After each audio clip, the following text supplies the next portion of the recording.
As we are discussing about market, now I'm going to take very beautiful topic. It might be very interesting for you. Wait. Types of market. वापस से हम लोग आ गए marketing market marketing market इसमें बहुत सारी चीजें हैं जो आपको समझना जरूरी है डीप में खाली मार्केट मीन्स वो नहीं है जहाँ पे जाना है सब्जी लेना है आना है नहीं मार्केट में बहुत सारी चीजें हैं जो आपको पता होनी चाहिए first thing I am going to discuss you कि क्या टाइप्स है एरिया कवर्ड किस टाइप के एरिया कवर्ड होते हैं फर्स्ट इज लोकल मार्केट हमारे आस पास का मार्केट नहीं सिर्फ लोकल मतलब जहां पे वो प्रोडक्ट बना है समझो वो प्रोडक्ट बना है गुजरात में तो गुजरात के अंदर ही गुजरात के बॉर्डर के अंदर ही जो सामान लेन देन चालू है that is known as local market national market मतलब यहां से वो प्रोडक्ट पूरे देखो मेरी ड्राइंग इतनी अच्छी नहीं है but still I am trying कि ये पूरे के पूरे कंट्री के बाउंड्री के अंदर जब ये अपना प्रोडक्ट घूमता है ये पूरे कंट्री के अंदर जब ये प्रोडक्ट अपना घूम रहा है that is known as national market but फिर भी आगे भी उसमें बहुत कुछ है जब हमारा ये जो प्रोडक्ट है ये प्रोडक्ट ये पूरे ग्लोब पूरा ग्लोब यहाँ पे एक कंट्री है यहाँ पे एक कंट्री है आप समझ में आ रहा होगा आपको यहाँ पे एक कंट्री है ये पूरे कंट्री में जब वो घूम रहा है मतलब लेन देन हो रहा है एक्सचेंज ऑफ गुड्स हो रहा है किसी कंट्री को हम प्रोडक्ट दे रहे हैं किसी कंट्री से हम प्रोडक्ट ले रहे हैं that is known as international market is it clear with all of you once again I am going to discuss that is first point is local market जो जहां पे प्रोडक्ट बना है उसके आस पास मीन्स उसके स्टेट के या उस एरिया के पूरी बाउंड्री में ही वो प्रोडक्ट घूम रहा है that is known as local market but जब वो प्रोडक्ट पूरे कंट्री के अंदर पर्टिकुलर उस एक कंट्री के अंदर ये रहा जैसे मैंने इंडिया का जैसा मुझे जमता है वैसा मैप बनाया है उसके अंदर अगर वो प्रोडक्ट का लेन देन हो रहा है that is known as national market and अगर वो पूरे ग्लोब में घूम रहा है that is known as international market okay clear once again I will repeat first point is local market national market and the third is international market so now this much is clear आप लोग को लग रहा होगा miss इतना सब कुछ आपने लिखा है कैसे लर्न होगा see it is very simple जैसे हम लोग को ना एक पूरा सॉन्ग याद हो जाता है पता है पानी पानी पानी याद है ना इतने सारे गाने के एक एक लाइंस हम लोग भूलते नहीं है जन गण मन बचपन में सीखा है अभी तक हमको याद है अभी हम लोग को कॉलेज में टीचर सिखाते नहीं बट हमको याद है क्योंकि वो हम लोगों ने रोज प्रैक्टिस की है फिर जिस दिन हम बोर हो गए उस दिन हमने बंद कर दिया होगा इसे भी रोज नहीं 2 बार खाली अच्छे से रीड कर लो 2 बार एकदम दिमाग से शांति से रीड करो एरिया कवर्ड कैसे याद होगा ओके फर्स्ट पॉइंट रहेगा लोकल मार्केट फिर लोकल से हम जाएंगे नेशनल की तरफ और नेशनल से हम जाएंगे इंटरनेशनल की तरफ हो गया learn it will take 5 minutes hardly और 40 to 50 seconds to remember okay now next we are going to learn is time market में टाइप्स ऑफ टाइम क्या है वेरी शॉर्ट पीरियड मार्केट कोई भी प्रोडक्ट का अगर बहुत ही शॉर्ट पीरियड होता है that is known as very short period market अब इसमें कैसे प्रोडक्ट्स आएंगे मैंने वहां पे लिखा भी है perishable I will give you example जैसे कि एप्पल है बनाना है मिल्क है ये सारी चीजें पेरिशेबल है थोड़े टाइम में खराब हो जाएंगे आप कितना स्टोर करोगे इन सब का जो मार्केट है भाजी है थोड़े टाइम के लिए आज हमने लाया बेचने के लिए हमने शाम तक बेच दिया 1-2 चीजें जो कल तक रह जाएगी बाकी की चीजें सब खराब हो जाएगी तो शॉर्ट टाइम में हमको फटाफट बेच के खत्म करना है is it okay then short period market मतलब कि थोड़े टाइम के लिए तो रहेगा जैसे कोई प्रोडक्ट आता है जो पर्टिकुलर 1 वीक के लिए चल गया 1 महीने के लिए चल गया फैशन चेंज हुआ देन फेस्टिवल मार्केट है दिवाली आई दिवाली के पटाखे बिक गए गणपति आया अभी आप लोग को मैं एक बात बता देती हूँ गणपति जी आएंगे राइट कोरोना है गणपति जी के लिए उतनी गर्दी शायद नहीं हो पाएगी लेकिन इसका मतलब ये नहीं है कि लोगों ने गणपति बनाना बंद कर दिया है अभी भी हमारे मन में एक आस है कि हम आगे बढ़ेंगे अपने कंट्री को आगे लेकर बढ़ेंगे तो गणपति बनाने वाला इंसान गणपति बना रहा है ट्रांसपोर्ट भी हो रहा है टाइम आने पे गणपति जी बिकेंगे भी, मार्केट में लोगों के पास पैसा भी आएगा और लोग कमाएंगे भी और घरों में गणपति भी आएंगे। सिर्फ फर्क इतना होगा, जो बेवजह गर्दी होती थी, हल्ला होता था, वो सब कुछ नहीं होगा, बट चीजें सभी होंगी। Getting me? Long period market, long period market में मैं आपको एग्जांपल दे सकती हूँ। आई will give you example of durable products, जैसे कि ये बोर्ड है, ठीक है, दिस बोर्ड, इसका पर्टिकुलर कोई सीजन नहीं होगा, ये बना के रखा है दुकान वाले ने, ये वो बिकेगा, कब बिकेगा? जब लोगों को जरूरत है तब। दिस इज ड्यूरेबल, ये खराब नहीं होने वाला है, जब तक मैं इसको जोर से फेंकूंगी नहीं तब तक ये टूटेगा नहीं, बराबर है। उसके अलावा ये प्रोडक्ट एकदम अच्छे से रहेगा। So this is what, this is durable product. वैसे ही फर्नीचर है, ये सारा सामान बिकेगा, हमेशा बिकेगा, जिसको लेना है वो लेगा जब जरूरत पड़ेगी, वरना फिर वो नहीं लेगा। सो यहां तक अपना क्लियर हो गया। Once again we all are going to read together types of market on the basis of time. First is very short period market, second short period market, third long period market. So अब हमारा यहां तक clear हो गया। I just hope कि आपको अच्छे से समझ में आया होगा। Third is types of market में volume of transaction. Volume of transaction से आपको समझ में आ जाना चाहिए कि जो बिजनेस का ट्रांजेक्शन हो रहा है उसका वॉल्यूम क्या है, मतलब ज्यादा या कम।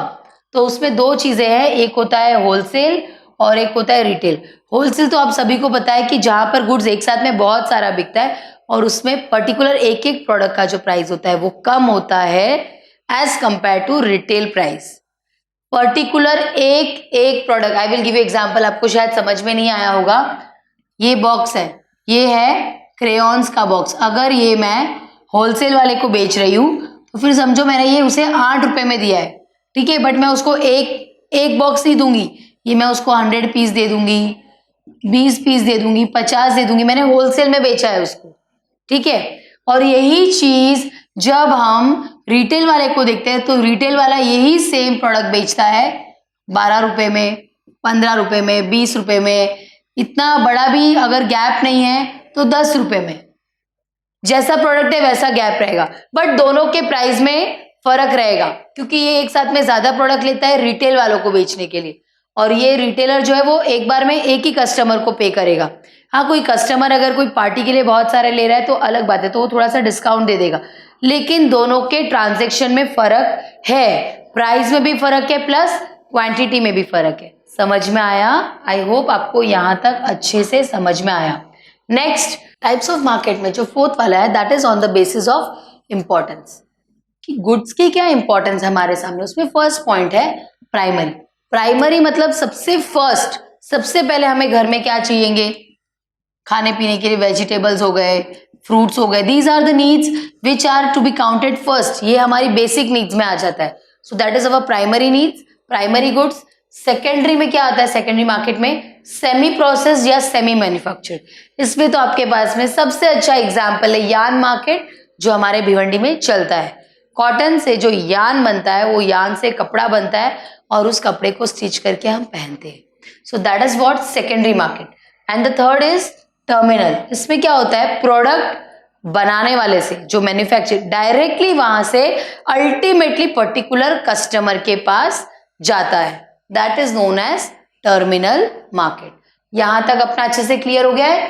फर्स्ट था area covered, time, volume of transaction and importance. So types of market का एक और पॉइंट क्या है, नेचर ऑफ गुड्स। जो हमारा प्रोडक्ट है वो कैसा है, इज इट, दो पॉइंट है उसमें, एक है कमोडिटी मार्केट और दूसरा है कैपिटल मार्केट। कमोडिटी मार्केट में दो टाइप्स आ जाते हैं, एक होता है कंज्यूमर गुड्स और दूसरा होता है इंडस्ट्रियल गुड्स। कंज्यूमर गुड्स मतलब डायरेक्टली जो हमारा कस्टमर है, जो कंज्यूम करने वाला है, नमक ले रहा है वो खुद के लिए ले रहा है, that is consumer goods. Industrial goods बोले तो अगर उसने नमक लिया, वो क्यों लिया, उसको कोई भी प्रोडक्ट्स बनाना है उसमें उसको डालना है, तो that is what, that is related to industrial goods. दो टाइप के प्रोडक्ट्स आ जाएंगे, जो डायरेक्टली कस्टमर के लिए that is consumer, other than that industrial. Capital market में क्या डिसाइड होगा, it would be related to capital, that is as equal to money. First point is borrowing, मतलब कि मुझे बिजनेस में पैसा चाहिए तो मैंने पैसा जो लिया है दैट इज बोरो किया है, वो बोरोइंग का मार्केट है। और सामने वाले को पैसा अगर हम दे रहे हैं तो हम लोग क्या कर रहे हैं, lending, we are giving money, so that is known as lending market. The next point is, अब आप लोग एक चीज सोच रहे होंगे, आप लोग जब ये वीडियो देख रहे हो तो आप लोग के माइंड में आ रहा होगा, मिस यहाँ से आपने इतना बड़ा गैप यहाँ पे क्यों रखा, यहाँ पे तो एक और पॉइंट आ जाता था। उसके पीछे रीजन है जो मैंने आपको बताया नहीं, कि कमोडिटी जो है कहाँ जाके बिक रहा है, बहुत बड़ी दुनिया है, ठीक है। वी नेवर नो कि हमने बनाया और बनाते ही बिक जाएगा, नहीं, उसके बीच में ये जो फासला है, उधर कौन कौन आ जाएंगे, होलसेलर आ जाएंगे, रिटेलर आ जाएंगे, एजेंट्स आ जाएंगे, and they are going to decide कि हमारा प्रोडक्ट कहाँ कौन से एरिया में बिकेगा। We are just going our nature of goods, हमारा प्रोडक्ट जैसा है वैसा। दिस वॉज द रीजन इतना बड़ा गैप रखने का। Second point is regulation market, कैसे रेगुलेट होगा अपना product. First point is regulated market, it में भी कमोडिटी एक्सचेंज, कोई भी प्रोडक्ट को एक्सचेंज किया। सेकेंड, स्टॉक एक्सचेंज, जो हमें पता है शेयर मार्केट में जो एक्सचेंज होता है। फॉरेन एक्सचेंज, फॉरेन में जो हम लेन देन करते हैं। Second point is free market, this is my favourite. How it is my favourite, see यहाँ पे मैंने एक डायग्राम बनाया है जो मैं आपको अच्छे से एक्सप्लेन करती हूँ। सी इसको कैसे एक्सप्लेन करते हैं, ये हमारा प्रोडक्ट है, ठीक है। अब इसकी जो डिमांड और सप्लाई, हम उम्मीद करते हैं हमेशा कि अगर इतनी डिमांड है तो हम इतनी सप्लाई करेंगे, ऐसा पॉसिबल नहीं है। कैसे होता है, समटाइम्स डिमांड अगर ज़्यादा है और हमारे पास में प्रोडक्ट नहीं है तो सप्लाई ऑटोमेटिकली कम हो जाएगा। और समटाइम्स हमने बहुत सारा प्रोडक्ट्स बना रखा है, हमारा सप्लाई बहुत ज़्यादा है लेकिन हमारा डिमांड कम है क्योंकि प्रोडक्ट लोगों को नहीं चाहिए। So this is what free market. It depends on the nature of consumer, how they want to take. Okay, what I am going to repeat the 2 points, that is nature of goods. उसमें 2 point है, एक है commodity market, दूसरा है capital market. Commodity market में 2 point है, consumer goods, industrial goods. Capital market में बहुत ही सिंपल है, आपने मुझे दिया तो मैंने बोरो किया, आपने मुझसे लिया तो मैंने आपको लेंड किया। देन रेगुलेशन मार्केट में क्या है, regulated market as well as unregulated बोल सकते हो या फ्री मार्केट बोल सकते हो। रेगुलेटेड मार्केट में commodity exchange, stock exchange, foreign exchange. Free market में it depends on the consumer how he is taking. Okay, types of market में सबसे लास्ट पॉइंट जो हमारा है that is on the basis of competition. Competition किसके बीच में नहीं है डियर, ब्रदर सिस्टर्स के बीच में है, फ्रेंड्स के बीच में है, टीचर्स के बीच में है, स्टूडेंट्स के बीच में है। वैसे ही मार्केट में भी एक बहुत इंटरेस्टिंग टॉपिक है on the basis of competition. First is perfect and second is imperfect. Perfect competition में there are large number of buyers, large number of sellers, उनको परफेक्ट नॉलेज है कि ये प्रोडक्ट ऐसा मिलता है, हमें लेना है, हम लेंगे। बट इम्परफेक्ट में क्या हो जाता है, मोनोपोली। आपका मैं ज्यादा टाइम नहीं लूंगी। मोनोपोली में there is only single seller in particular area to sell his product, only one. जैसे आपने नोटिस किया होगा, एसर वर्ल्ड का मैं एग्जांपल देती हूँ। एसर वर्ल्ड में एक ही डोमिनोज है, उससे थोड़ी देर कुछ किलोमीटर तक दूसरा सेम टू सेम डोमिनोज नहीं, उधर डोमिनोज दूसरा अलाउड ही नहीं रहेगा क्योंकि वो सेम प्रोडक्ट एक जन ऑलरेडी वहां पर बेच रहा है, उसको अपनी मोनोपोली बनानी है। वरना 2 जन रहेंगे तो फिर वो क्या हो जाएगा, डुओपोली। 2 जन हो जाएंगे तो फिर डुओपोली। बट अगर वो सेम ही जन है पर्टिकुलर एरिया में then that is single seller. Oligopoly में क्या रहेगा, there will be few seller, particular बहुत सारे दूध वाले हो गए, बहुत सारे स्टेशनरी हो गए, दैट इज ओलिगोपोली। मोनोपोली में क्या होगा, दिस इज डिफरेंट। यहां पे there is one single buyer. यहां पे अभी तक हम सेलर की बात कर रहे थे बट यहाँ पे पर्टिकुलर एक प्रोडक्ट खरीदने के लिए वो एक बायर जाएगा तो उसे बोलेंगे monopoly. Once again we will repeat, इसके साथ में अपना पूरा ये कंप्लीट होता है। कंपटीशन में फर्स्ट पॉइंट था परफेक्ट, सेकंड था इम्परफेक्ट। परफेक्ट में large number of buyers as well as sellers, imperfect में monopoly, duopoly, oligopoly and the last is monopoly. I hope आपको अच्छे से समझ में आया होगा। नहीं समझ में आया है आप मुझे बता सकते हैं, I will explain you in detail. Okay, thank you.